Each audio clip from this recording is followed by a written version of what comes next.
पौराणिक कथाओं के अनुसार गजमुखासुर एक शक्तिशाली राक्षस था जिसका सिर हाथी जैसा था। वह अत्यंत बलशाली, क्रूर और अभिमानी था। गजमुखासुर ने कठोर तपस्या करके भगवान शिव को प्रसन्न किया और उनसे अनेक वरदान प्राप्त किए।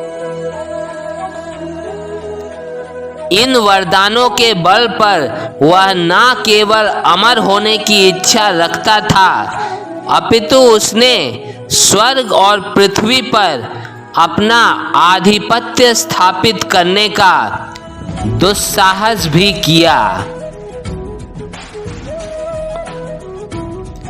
उसका अत्याचार इतना बढ़ गया कि देवता, ऋषि, मुनि और सामान्य जन भयभीत रहने लगे। गजमुखासुर की शक्ति और अभिमान ने उसे इतना उन्मत्त बना दिया कि वह स्वयं को सर्वशक्तिमान मानने लगा और देवताओं को भी चुनौती देने लगा।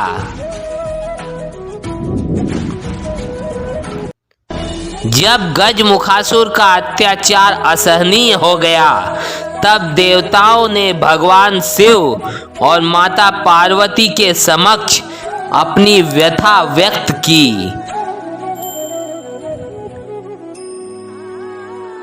भगवान शिव ने अपने पुत्र गणेश को इस संकट को दूर करने का दायित्व सौंपा।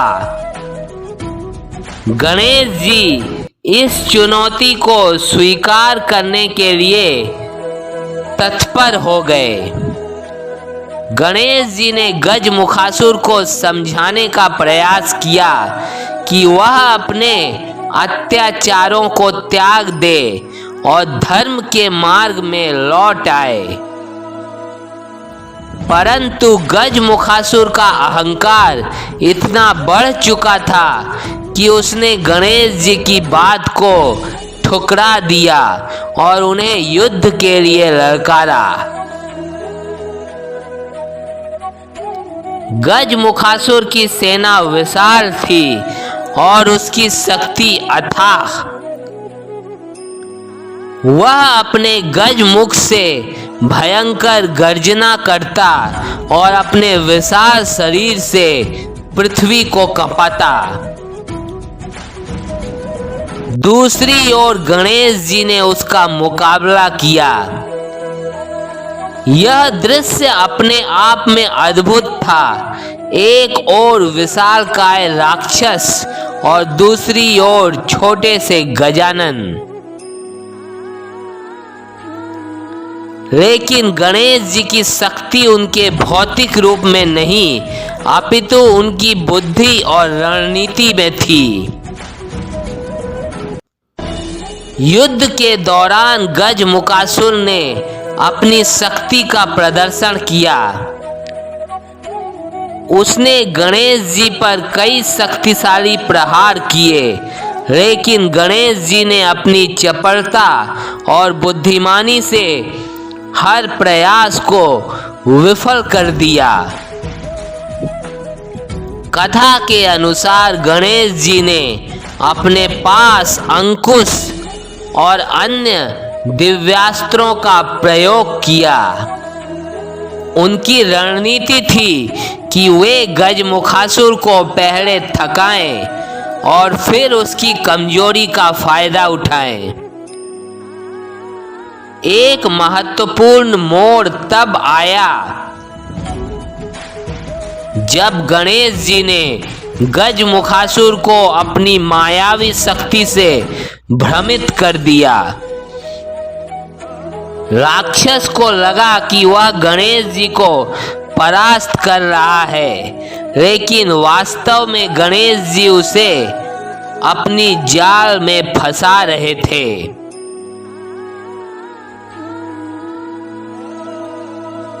जब गजमुखासुर को लगा कि गणेश जी को हराना लगभग असंभव है, तब उसने एक मूषक का रूप धारण कर लिया और गणेश जी की स्तुति करने लगा। गणेश जी से वह राक्षस मूषक के रूप में दया की भिक्षा मांगने लगा एवं अपने आप को उनकी सेवा करने का अवसर प्रदान करने का अनुरोध करने लगा। तब गणेश जी ने उस गजमुखासुर को मूषक के रूप में अपना वाहन बना लिया। एक अन्य कथा के अनुसार एक गंधर्व क्रौंच को इंद्र के श्राप के कारण मूषक बनना पड़ा था और अंत में वह गणेश जी का वाहन बना था।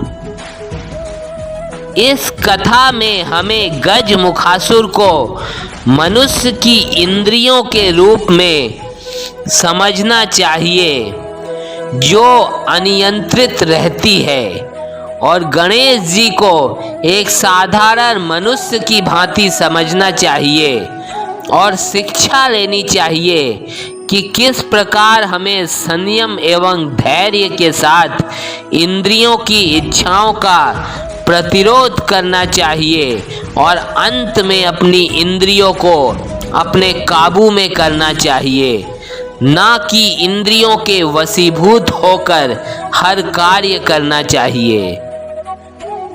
जिस प्रकार से गणेश जी ने गजमुखासुर को परास्त कर अपना वाहन बनने का विवश किया, उस प्रकार हम साधारण मनुष्यों को अपनी इंद्रियों की इच्छाओं को अपने वश में करना चाहिए और इंद्रियों के वश में होकर अनुचित कार्य नहीं करने चाहिए। इस प्रकार से मनुष्य अपनी बुरी से बुरी आदतों और व्यसनों पर से छुटकारा पा सकता है। हमें इसका अभ्यास करना चाहिए और अपनी बुरी आदतों पर विजय प्राप्त करके अच्छी आदतें अपनानी चाहिए। आशा है कि इस कथा के माध्यम से आप सब भी अपनी बुरी आदतों को पहचान कर उनका त्याग कर पाएंगे एवं अच्छी आदतें अपने अंदर विकसित कर पाएंगे।